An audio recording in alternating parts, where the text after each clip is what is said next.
So good evening, one and all present here. I am Abhirami from Heartfulness Wellness team, and I warmly welcome you all to this Heartfulness Wellness webinar series. So today we are going to talk about the topic holistic development through sports. And today we have two eminent speakers with us. So I would like to introduce Mr. Devinder Singh Bhusari. He is the director of Shaishya Academy. He runs one of the Gujarat's and India's best and largest academics. He is one of the most renowned tennis coach from Gujarat and a pioneer in the field of tennis counseling. So as a tennis player, he was one of the most successful tennis players from Gujarat and India as well.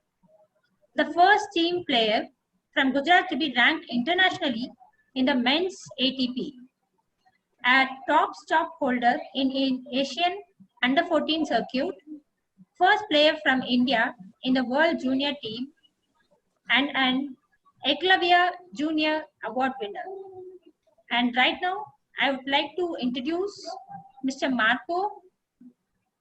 Mr. Marco was a professional tennis player in the ATP circuit, played in the Portuguese national team over 30 times, and later on coached for 10 years with success in the international circuit. For 9 years, worked as the technical director of the largest and most prestigious tennis school in Portugal, Estoril Tennis Club. I warmly welcome both of you, and I hand over the session to Brother Marco. Thank you. Hi, my name is, I'm Marco Seruca. Like Abby said, you know, I'm an ex-tennis player, a coach, and obviously now I'm very happy to be here with you and talking about, you know, this topic, the holistic development through sports, and you know, it's going to be a pleasure, you know, also talking, you know, to Devinder.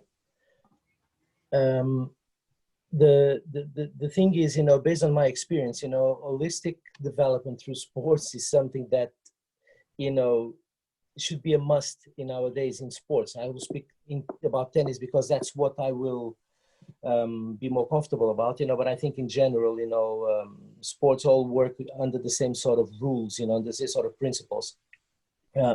When you can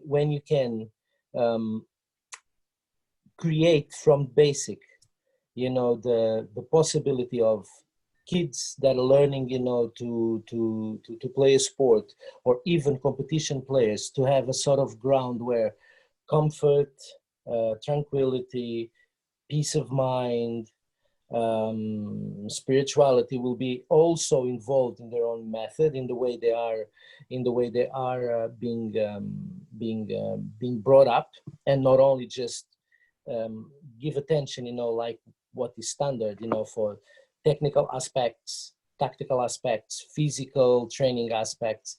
Then, you know, once you get this all sort of grounds, which are the mental side, you know, the spiritual side, you know, much more comfortable, much more grounded, much more fluid, then everything will improve and everything will become a much easier road, you know, even for a person that just wants to have fun doing sport, or for someone that's a bit more ambitious and wants to take that sport into a professional level, into a career.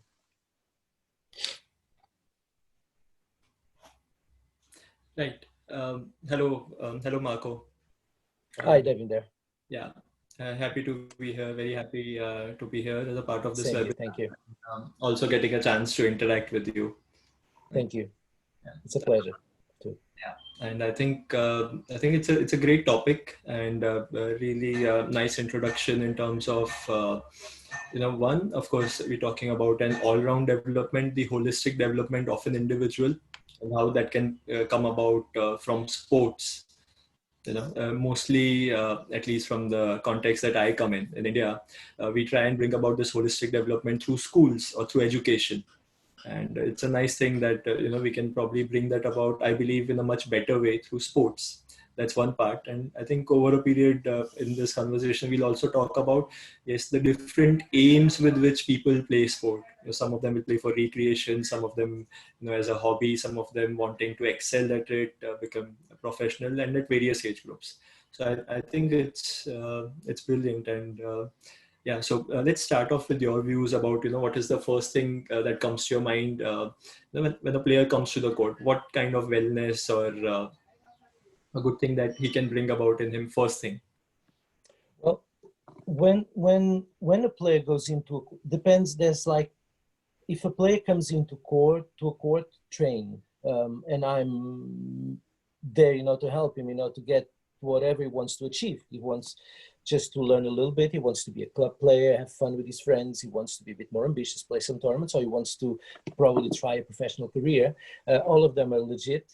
The most important thing, to assess is not only, his physical abilities, but his mental way of being, because you cannot separate, these two things. In the West, funnily enough, the system puts a lot of attention towards, the physical skills, the coordination, the explosion, the strength. And sometimes, they don't put, most of the time, they don't put a lot of attention on the mental side of it. And second of all, when they do, they put it on the wrong aspects. Sometimes they look for eagerness, for aggressiveness, for a killer instinct, for all these characteristics that sometimes are identified as really important characteristics for a player to succeed. When, in my opinion, I've seen exactly the opposite too, There are two ways for success, and you know that. You've been in competition and you know that. First way is you can be rough, tough, ruthless, and through that sort of road you might be able to impose yourself and succeed. The other way is to be fluid, be natural, be how can I say, you have to let yourself go with the flow on the tennis court. If you're able to do that, you succeed in a much easier way. Not so exhausting. You don't bring bad energy around you. Matches will go much more fluid and your career will last longer. You have an example, number one in the world for many years, Roger Federer. What a better example to testify for this. I think perfect, and rightly brought about actually this context of I've seen a lot of youngsters who try and emulate all these people. I've seen a lot of parents also probably come and say, especially those who have kids who want to excel at the international level, and they say that the kid has to be very smart, very street smart, has to have this aggressiveness, this killer instinct. But yeah, I think there is a certain personality that we bring on court. And if we just be ourselves, be our nice human selves, and express ourselves, express whatever is within us, I think those are one of those most beautiful moments that we actually have on a tennis court. Yeah. Just being what you really are. Yeah, and I totally agree with you. Up from there, of course, I think to become successful in any field, of course, you add all the good qualities that are required and also remove the negative qualities. Absolutely. And Roger, I think, right up there, Roger, Nadal, Djokovic to a great extent, because they are all wonderful examples, wonderful human beings, which a lot of people can relate to. Absolutely. I mean, to take other names in terms of there are people who have been great champions, but they would not have the best of temperaments, right? And especially when you started talking of the mental aspect of things. Right. And here, I think, let's take it as a given, because when we talk of wellness and when we talk of holistic, there is a part of physical wellness. And I think it's a given. I think in India and in the Asian context, a lot of people take up to sports to ensure that their physical aspect is actually enhanced. Right. And of course, it is the basic that you would require to succeed, but at least it will develop. So even there'll be probably a very few people, some people will be very uncoordinated, not really good at sports, and yet they will actually come and take up sports because this will help them in their physical well-being. Right. Developing a good lifestyle, getting that basic fitness, the basic health needs, basic exercises that are required. And it's a wonderful way to actually do exercises rather than a monotonous way through a sport, through a challenge. Of course. And what you're saying is actually very interesting, because in the end of the day, for any level of sport, in reality, what a player should focus in is trying to do the best he can for himself. Play the best game he can. It's not, I don't believe so much in imposing your game on your opponent, overwhelming the other person, finding ways to be better than the other. Just be the best you can, and let's see where that can take you. And I think that in itself, it's already, a bit of an holistic view of the thing, because in the end, you are focusing in exploring in a fluid, in a natural way, all your potential. And then, of course, you can put that into test, with other players and see where you stand. I can give you one example that I lived this experience myself. I only realized much later in life what I had done, because this was not done intentionally. It was actually done, by conditions, by circumstances. I'll tell a little bit of my history in the beginning of my career, so you understand what I mean by this. I come from the south of Portugal, from a small town, and I started playing tennis very late compared to most people. I started playing tennis when I was almost 14. First time I ever touched the racket. But yeah, it was. And when I started, I had no expectations. My father gave me a racket for Christmas, and he said, well, now you have a racket, you might as well have some classes. Otherwise, what's the point of not knowing how to use it? So I said, okay, great. So I started taking some classes, and I got completely addicted to it. I loved it from the beginning. And although I was in an area of Portugal where I didn't have a lot of people to play, I had teachers to give me classes, but then I could not interact with other people to practice. So what I used to do straight after coming from training was going to a wall next to my house and play against the wall for a long time. Now, I remember being in that wall every single day, and my mother coming later saying, it's time for dinner, what are you doing? It's too late. And every single day, I completely lost track of time. Because you go into a wall, the ball comes backwards and forwards, backwards and forwards. You go into a model. I tell you something, it's a little bit, in a sportive way, I can call it, it's a bit like meditation, because I don't remember what I was doing after 20 minutes against the wall. You just go through the motions, you're playing, the ball comes back, comes forwards, and whatever. Now, what happened after that was the most, that's what added a strange and good, but strange outcome, was that I started playing some local tournaments just to get some experience, because I wanted to compete. And then obviously I did a little bit okay in the Algarve, which is where I come from. And one day, I get an invitation from the Portuguese Tennis Federation to join the trials for a national team under 16s in the country, which is called Winter Cup. And Portugal plays against other European countries. And they were asking for a lot of kids, to go. Obviously the team was composed probably by 4 players, but they asked for 20 players to go. So obviously they asked for somebody from the Algarve, because they wanted to get also somebody from there, to interact. I was sort of a beginner compared to them. So I went to the trials, and I started practicing with them. I didn't even know the names of the drills. I remember the guy telling me, the coach saying, now you play cross-court forehands. And I had no idea what a cross-court forehand was, because with my coach, I used to play very free tennis. And, in the end of the day, I played a lot of matches with him, practice matches. I had a really good coach. I was lucky for that. But I didn't have the experience, and I didn't have, the know-how. I had no comparison with the other kids. I knew them, but I didn't know how good I was compared to them. I had no expectations whatsoever. I had the game that I developed in the Algarve, playing against the wall most of the time, playing some tournaments, having a lot of classes. That was it. When the trial starts, I started beating everybody but one player. And the coach, after a while, decided maybe, I needed to recheck my circumstances, because, I was not supposed to beat these people. Actually, I would be the underdog. I'm the guy that for the first time being called for a trial from the whole country. And in the second round that I played against everybody, I beat them again. So they had to put me as number 2 in the national team. And we ended up being number 4 in Europe in that year. We became after Germany, Italy, and Holland. Now, Great. this to say, Devinder, that what happened there was, I played in the Algarve without expectations. I just tried my hardest, because I loved it and I wanted to play well, so I was against the wall, dreaming and playing and doing my thing. I had no comparison with the other guys. I didn't know what my potential competition in the future were going to be like. I didn't know that so much. I didn't have interaction with them. And in the end of the day, I focused on my thing in some area of the country where the conditions probably were not the greatest, to bring out the tennis player.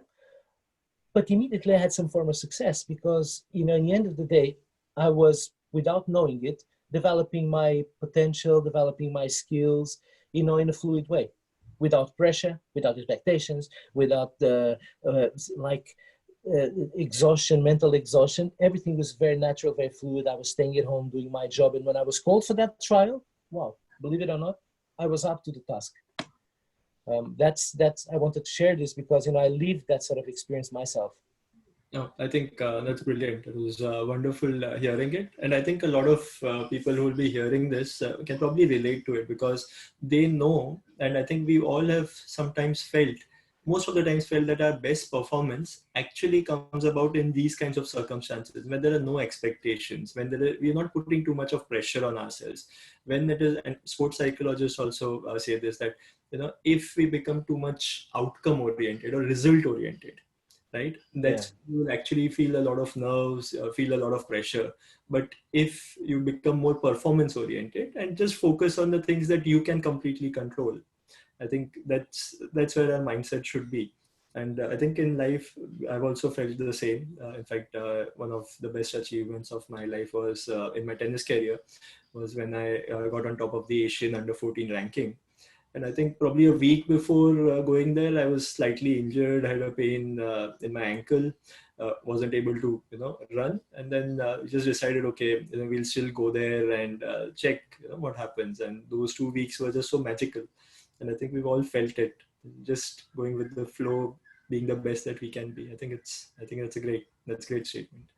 So, yeah, I think also we've been focusing on the mental aspect, and I think that's where sport is wonderful to bring about. Of course, we talk about mental toughness, mental wellness in this case when we are actually focusing, because tennis, of course, and sports in any matter, they will always help us get mentally stronger. Would you like to enumerate or speak about at least some aspects of the mental wellness that sports can bring about?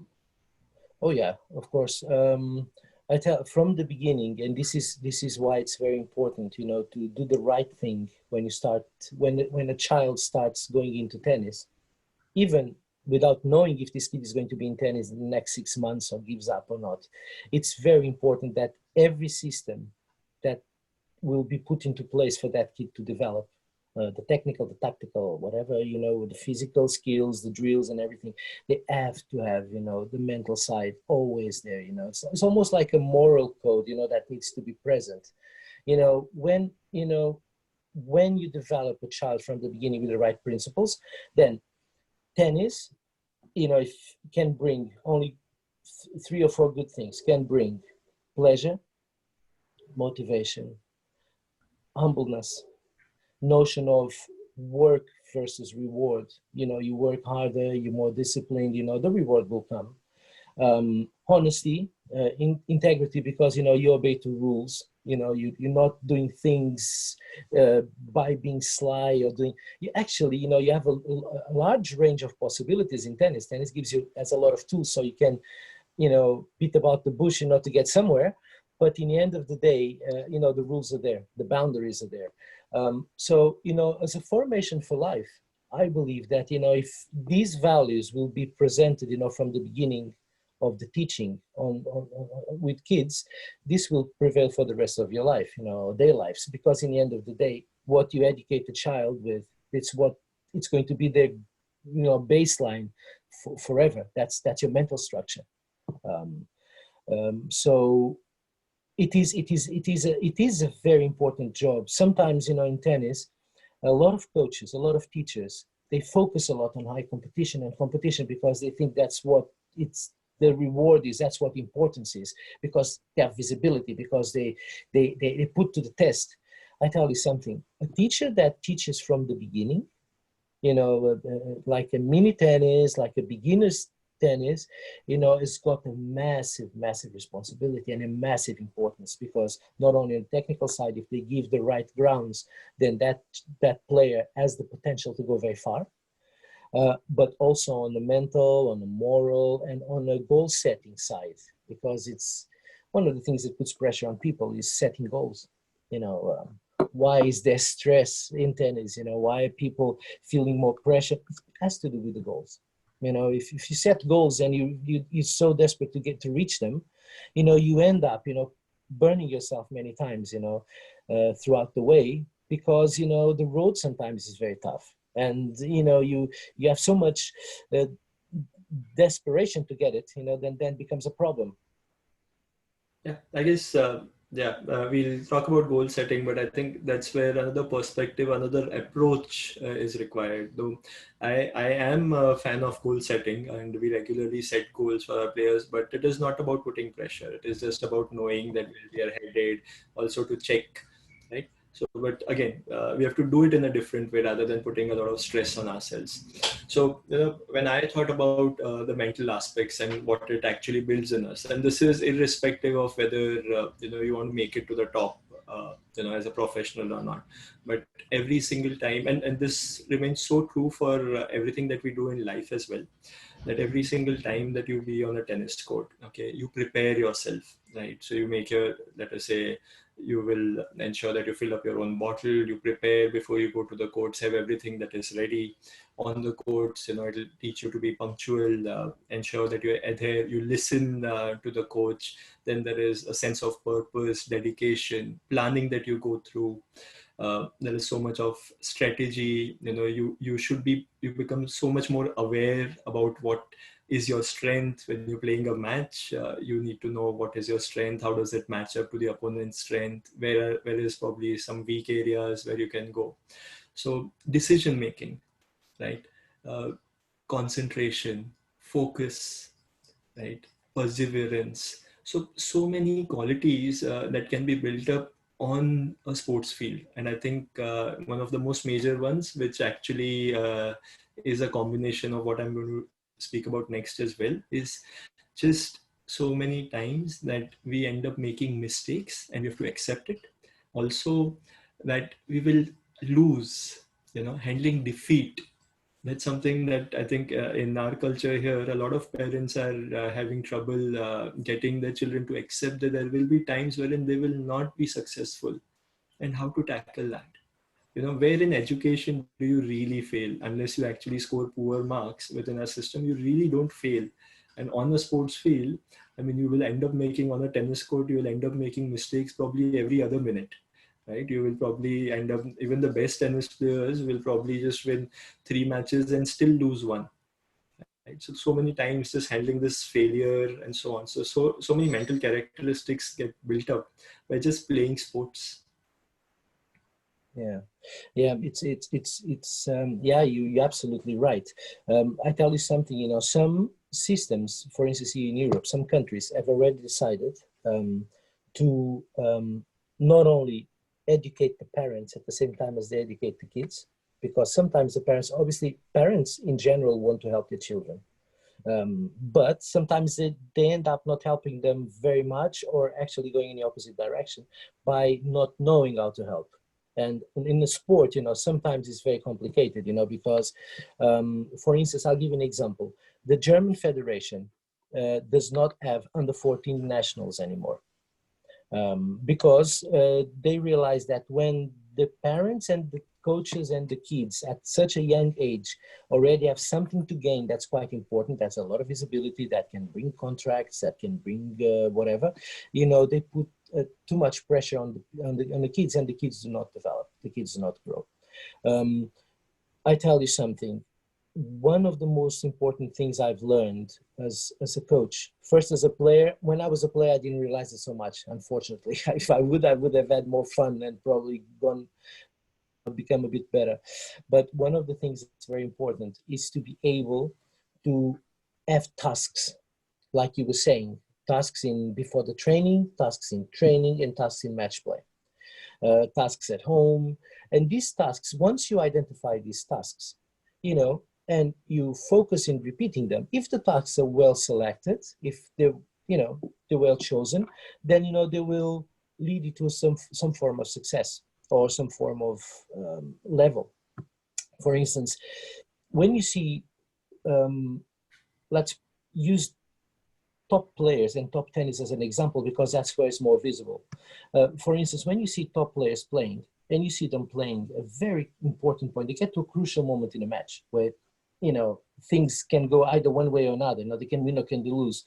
And you see them actually playing what is, you know, the tennis they must play. They have to fulfill the task and not play convenient tennis. So sometimes you see a guy doing a drive volley from the middle of the court, you know, and you think that's quite a risky shot in such an important point, but he will do it. And most of the time he'll do it well, because he's been trained to follow the task and not try, you know, to listen, you know, to what his head is telling him, you know, oh, this is an important point, I cannot risk, I cannot do this, or I have to be defensive, I have to be, you know, you do what you've been trained for. So in the end of the day, when you start focusing on tasks, you start focusing more and more in one point at a time, instead of a set or a game or a match, or in the middle of the match, you know, analyzing and thinking, oh, am I about to lose this match, or am I going in the right direction, or this is, you know, and putting your focusedness in completely different areas. You know, you end up focusing on one task at a time. You know, the ball comes to my forehand, I'm in this position, the opponent is there, I already understand how his game is, you know, so I will do this and this. I have two options, and he's trained that many times. So in one hand, it seems like you stereotype, you know, the possibilities of a player, but in the other hand, you also give him the possibility to be relaxed, because he doesn't need to focus and be afraid of something abstract, which is winning or losing, something that hasn't happened yet. And he's just focusing doing the best he can every step of the match. If he does it well, if he does the best he can every step, he has a better chance of, in the end, waking up and, wow, I've won this match, or at least I've played a wonderful match. So, you know, yeah.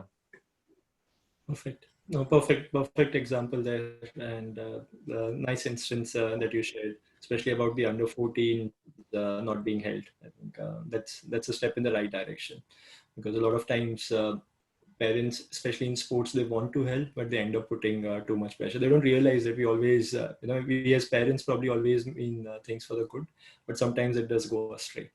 And yeah, and one other aspect I think which goes without saying is discipline. The kind of discipline that it entails, that you know, there will be a warm up, you will play, and then you'll have to do a cool down to ensure that you're ready for the next session, being in time. I think that's great. And now I think moving on. So I think everyone probably understands that physical wellness is given, and that will surely happen once a kid or anyone takes up sport. Mental wellness, clearly, there's so many instances that we've enumerated. And what needs to be separated now is the sense of emotional wellness. I believe that we need to understand that emotions and mental part is not exactly the same. They are interlinked, yes, but they are not exactly the same. You know, how do we handle the emotions, the disappointment, the fears that we go through, you know, the insecurities that we feel, because you know, we might be probably very, very successful at some other thing, but maybe on a tennis court, you know, just handling a mistake probably might not be easy. Just accepting that, you know, someone just made a bad line call, and you have no other thing but just to accept it. Your thoughts on emotional wellness, and Marco, how we can bring it about on a sports field. Emotional wellness. Yeah, well, that's where I think, you know, it's emotional wellness to a certain extent might be interlinked, you know, with your expectations in the end of the day. First of all, obviously, if you have a good basis, you have a good ground. If you're a tranquil person, if you're somebody that knows exactly why you're doing this, and you know, it gives you more stability, and you know, emotionally you have less ups and downs. But in the end of the day, it's a little bit, I say, you know, expectations are the thing in a negative way. They do influence and they do interfere, you know, with your emotions. I believe, to be honest, you know, that if somebody works really consistently in having goals, but not having goals that put pressure, like you said before, and not creating expectations. The only expectation somebody should have when they do sports is to do the best they can, and to do it within the boundaries, not overstretch the boundaries, because if you try to overstretch it, the best you can is already destroyed. You won't be able to do it. So you have to find your boundaries, and this boundary is what you stretch in training, with the discipline, with the open mind, with the dedication, with the hard work. Boundaries are stretched in training. In match play, if you stretch boundaries, most likely you won't find success in the end. So, if you actually let yourself go within those boundaries as much as you can, but in a very fluid, very natural, very active, but unstressful way, if you can produce that, then let me tell you, you have much less ups and downs. You have much less emotional, battles within yourself, and you end up being a much more consistent, much more relaxed, and much more profitable, optimized player. When you're either training, having fun, or competing. I see it a little bit from that angle. Yeah, I think that's true, of course. And I think it's a great point in terms of, so this duality, that there are times wherein we need to push our limits, and then there are times that we need to understand that pushing the limits will not help us. And we need to accept things and also probably let go sometimes.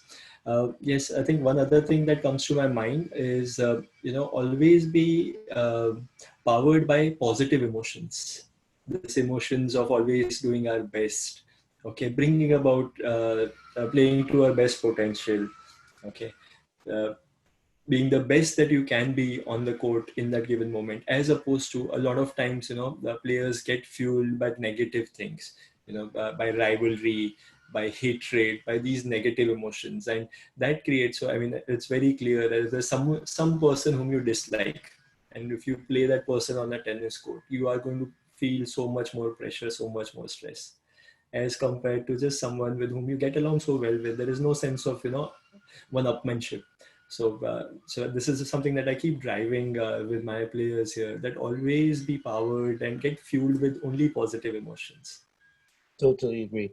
I tell you something, this is where you've touched a point, and obviously you're working on a side that's so valid, and not many people do it yet in tennis, which is the controlling of the ego.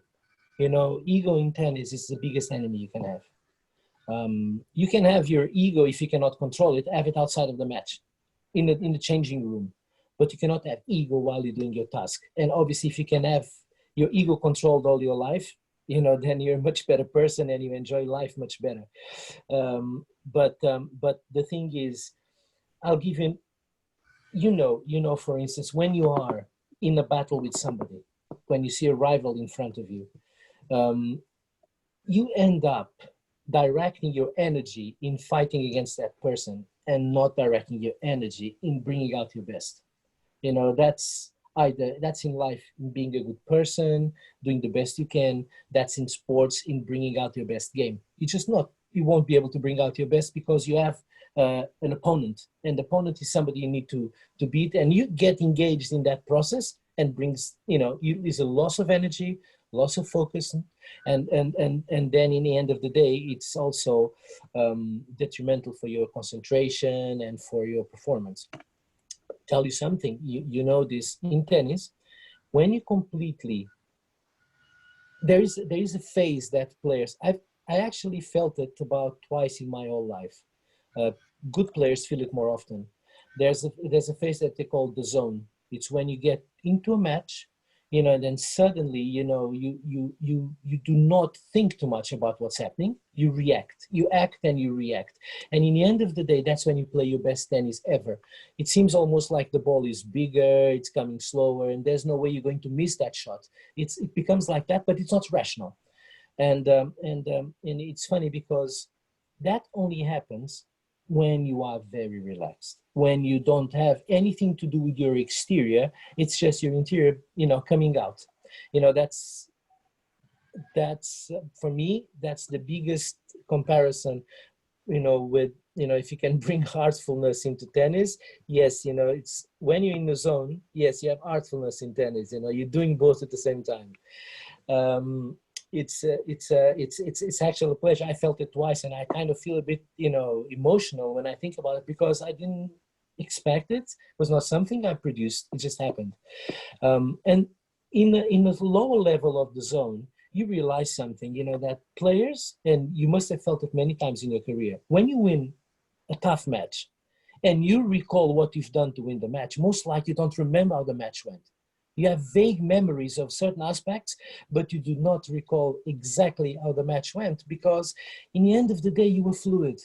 You were not fighting against something. When you lose matches, very clearly you understand every step, and you remember every little step of the frustration, of the grudge, of the fighting, and I think that's pretty much the thing. Yeah. Yeah, that's true. In fact, about playing in the zone. So I've always been fascinated by the mental aspect of the game, because on the tennis court, I was actually an overthinker. I used to analyze, think, and there's this term called paralysis by analysis. Right? When you think so much, you'll probably not act.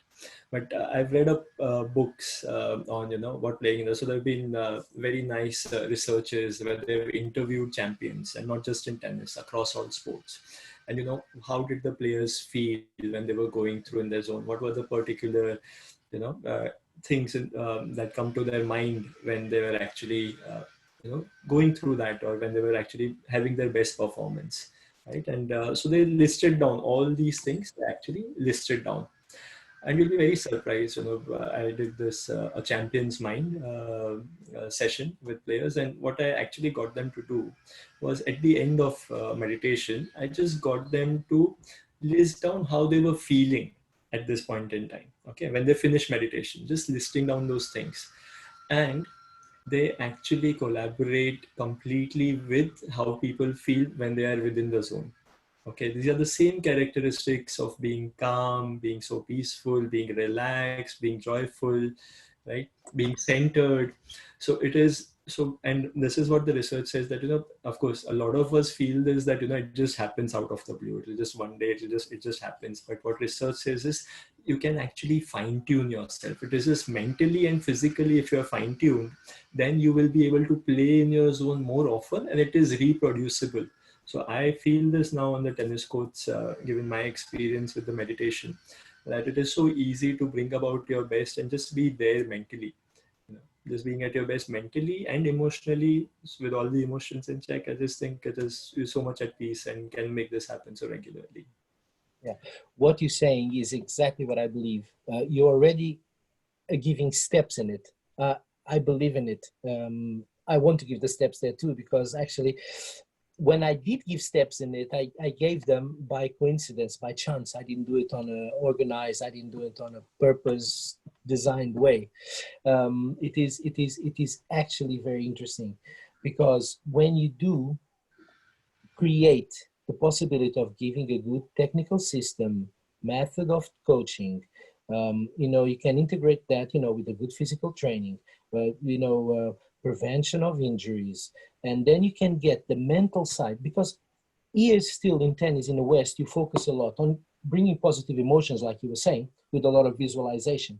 People bring, they work with sports psychologists for visualization, remembering good memories, in each situation of the match, finding methods, to relax, focus, and activate, before in between each point, all of that. But that's too mechanical. That sometimes, it does work, but you have to put it, and you have to be good enough to put it in the right times all the time. It's a forced way of managing your emotions and managing your concentration.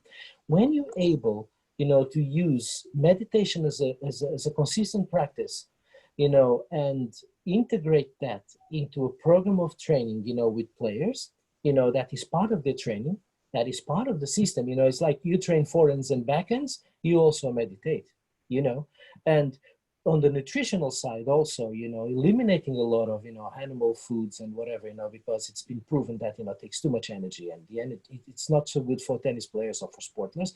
When you can integrate all of that, then you have a holistic system, where, you do something you're trying, to play a better game. You're going to play a better game, but all your body, all your mental aspects are all interacting in the best way possible to give you the possibility to also play your best game, which will be extended to everything in life, I suspect, to be honest, it's not tennis won't be an exception there. You mean you have the tools, to be the best you can be and the happier you can be, with whatever you do.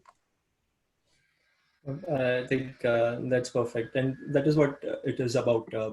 Even our discussion here in terms of wellness, because I think sport is a wonderful life teacher. Whatever we go through in a very shortened form on a sports field, right? We go through in life, so it just prepares us for life. And I think tennis there probably has a little edge there, because I think the terminologies that we also use. Andre Agassi actually beautifully said this. And it's so true that the terminologies that we use in tennis as fault, love, advantage, errors, right, winners, there's so much. That's exactly what we use in life as well, right? So it just prepares us for life in a very beautiful way without the real life consequences. So if I go onto a sports field and I lose a match, I really don't lose anything, right? But if that prepares me for an interview well, to handle my nervousness, that prepares me for a business deal, if that prepares me of how to talking with other people in a harmonious way, accepting things as they are, that is when I'll be prepared for life. And that's why I think here in our context we see that our sports persons are actually wonderful at academics, because they are so ready with the life skills, with the mental skills and the emotional skills. Yeah, it's now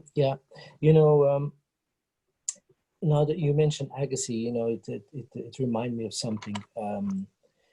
When you play a game of tennis or you do any other sport, in the end of the day, that's an expression of who you are. I can, and you can too. You can watch somebody play a match, somebody that you don't know, and by the way that person plays, you can tell more or less what that person is like, personality-wise. If he's aggressive, if he's humble, if he's a resilient person, if he's a happy person, if he's depressed, if he's frustrated, you can tell anything, like basic characteristics. And the fact is, you cannot separate who you are from what you do in the end of the day, especially when you do things under pressure. It becomes much more difficult to disguise who you are when you are under pressure. On a tennis court, you actually, when you're under pressure, you will show your true colors. Whether they're nice or not, they will come out. So in the end of the day, when you educate somebody for tennis, you interfere and you influence, the way they perceive life, and you educate somebody for life, it will color off in the tennis, and then the tennis will become a consequence of that. You cannot separate these two things. So, when that's the importance of coaching, and that's the importance of method, and that's what I believe meditation makes as an important role, not very used yet. I think naturally it's going that way, because people are the tennis moves money, and people are realizing that you can make probably more money if things are better done, so they're looking for solutions. Like I said, the Pilates is going into tennis now because it's proven to be a very effective tool, to make players more fluid, more balanced, and optimizing their own skills. And meditation will definitely become, important, because that will give the grounds for you to be in that place, for you to be a unified, how can I say, a much more relaxed person, a much more integrated person, and for tennis, for life, for everything. Perfect. And that's what meditation. So basically, Pilates helps you stay balanced at the physical level, and meditation helps you stay balanced at the mental level, at the emotional level. And so without a doubt, I think that's a tool. And mental toughness is what we've all felt. And I think even with people now, people have probably people with the similar skills. What will separate them is their mental capacity, the mental edge. So that level of consciousness. Great. And meditation has always been, a tool for spiritual, I mean, it has always been a wonderful instrument for spiritual wellness. Okay, progressing on this path of spirituality. And I think we will have more and more people, you'll see, are now embracing spirituality, more and more science actually coming up, because I think all the things that we've actually said, you know, physical, mental, emotional, if you follow a spiritual path, okay, or a spiritual method, I think all of it is taken care of.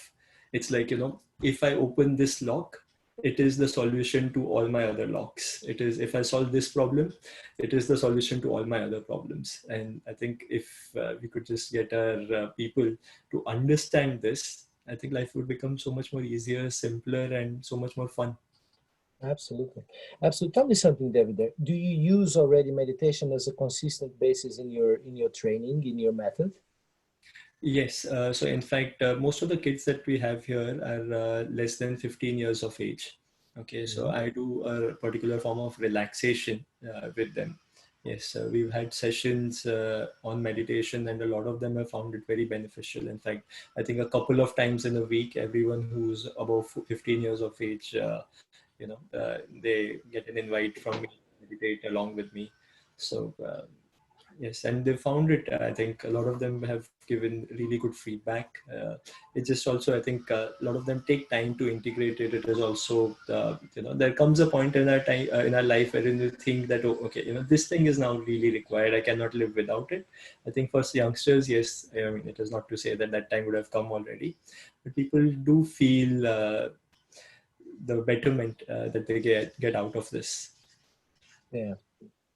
That's great. That's very good. It's very good, you know, to be able, you know, to bring that into the table also when you start, you know, bringing up kids as tennis players or sport players, or bringing them up, you know, to have all those tools, you know, to be used, you know, to make them more natural, to make them better. Here, I have to say that, you know, in Europe, for instance, you know, the coaching systems and the mentality still is not so geared for that. But like I said, when people will realize that there are some with success that will do it, they will open their eyes for it, you know, because it's worthwhile trying. And meditation is one of these things that it's like everything else. It's work, it's discipline, but it will pay off in the end, you know, because it will balance you much more and will open you much more. It's like you say, you know, it's a lock that will deblock everything else. When that will happen, they will be open for it here too. Obviously, in India, you know, it's a cultural thing. You know, obviously, you know, meditation. It's you know, Buddhism. As far as I know, Buddhism, Hinduism, Jainism, meditation is present. So it's a cultural thing. But I tell you something. You know, for instance, I speak out for Portugal. You know, it's becoming more and much more popular. For instance, Heartfulness in Portugal is becoming much more popular. A lot more people are coming into it. They're trying. They're seeing the differences. So you know, they're enjoying it. Yeah. So you know, it's something that I can actually see being applied in general in sports. You know, as part of the system. When that will happen, we will have a much better world of sportless, let me tell you. And sports will probably become a much more graceful, positive, even higher level type of performance.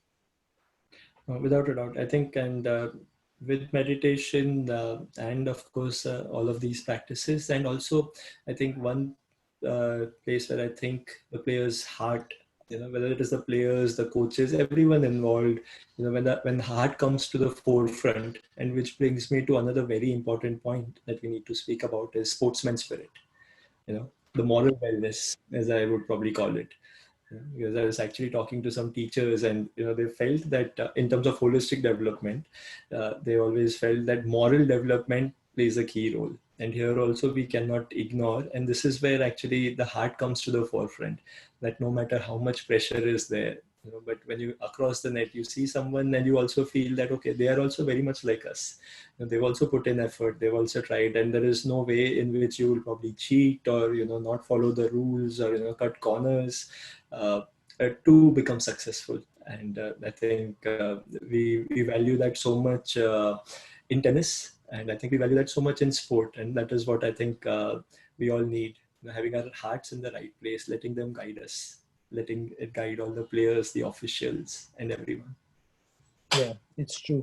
It's funny because you're talking about morals, and it's a fact. The Indian players that I've known of, because when I was coming up, they were all extremely well-behaved people. Very polite. They were gentlemen. You see the Vijay Armitage, the Anand Armitage, even Sachin Menon. These are people that I was a kid, I was looking up to them. Ramesh Krishna later on. It's funny, because all these people had different behaviors. They had different postures. They played in a different way compared, to the Europeans or the Americans or the Australians. That were much rougher, most of them. The competitiveness was much more worn on the sleeve, while, you had these very successful Indian players, that people would assess them as gentlemen because that's how they came across. But that has to do with morals. That has to do with dedication, and when you have morals and dedication together, that translates into respect. In the end of the day, what you do is you respect the other person, you respect the circumstances, you respect the conditions, and you end up being, fluid and relaxed. That's great. I think for me, where tennis takes the cake is it begins with love. Every match begins with love all. And love all being the philosophy, if we can all live with, I think the world would be such a wonderful place. Yeah, definitely. Definitely. Yeah. So I think it is great talking to you, Marco.